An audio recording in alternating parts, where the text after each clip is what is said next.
بسم اللہ الرحمن الرحیم۔ کروڑوں درود و سلام ہو حضرت محمد صلی اللہ علیہ وسلم اور آل محمد پر۔ کہتے ہیں کسی جگہ دو شخص رہتے تھے، ایک کا نام عقل تھا اور دوسرے کا نام نصیب۔ ایک دفعہ وہ دونوں کار میں سوار ہو کر ایک لمبے سفر پر نکلے۔ آدھے راستے میں سنسان راستے پر کار کا پیٹرول ختم ہو گیا۔ دونوں نے کوشش کی کہ کسی طرح رات گہری ہونے سے پہلے یہاں سے نکل جائیں، مگر اتنا پیدل چلنے سے بہتر یہ جانا گیا کہ ادھر ہی وقت گزار لیں جب تک کوئی مددگار نہیں آ جاتا۔ عقل نے فیصلہ کیا کہ وہ سڑک کے کنارے لگے ہوئے درخت کے نیچے جا کر سوئے گا۔ نصیب نے فیصلہ کیا کہ وہ سڑک کے درمیان میں ہی سوئے گا۔ عقل نے نصیب سے کہا، تو پاگل ہو گیا ہے کیا؟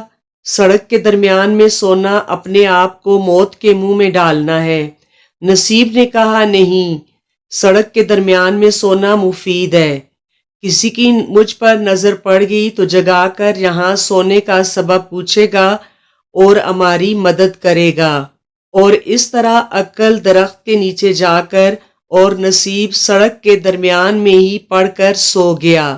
گھنٹے بھر کے بعد ایک بڑے تیز رفتار ٹرک کا ادھر سے گزر ہوا۔ جب ٹرک ڈرائیور کی نظر پڑی کہ کوئی سڑک کے بیچوں بیچ پڑا سو رہا ہے تو اس نے روکنے کی بہت کوشش کی۔ ٹرک نصیب کو بچاتے بچاتے مڑ کر درخت میں جا ٹکرایا۔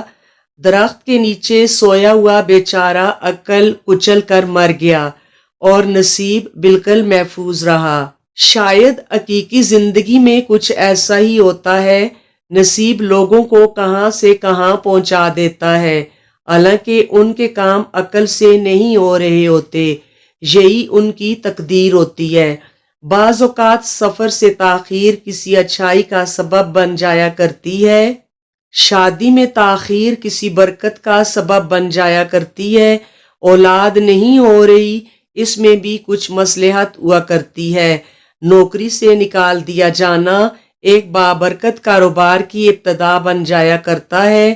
ہو سکتا ہے کہ ایک چیز تمہیں ناگوار ہو اور وہی تمہارے لیے بہتر ہو، اور ہو سکتا ہے کہ ایک چیز تمہاری پسند ہو اور وہی تمہارے لیے بری ہو۔ اللہ جانتا ہے، تم نہیں جانتے۔ کروڑوں درود و سلام ہو حضرت محمد صلی اللہ علیہ وآلہ وسلم اور آل محمد صلی اللہ علیہ وسلم پر۔ جزاک اللہ۔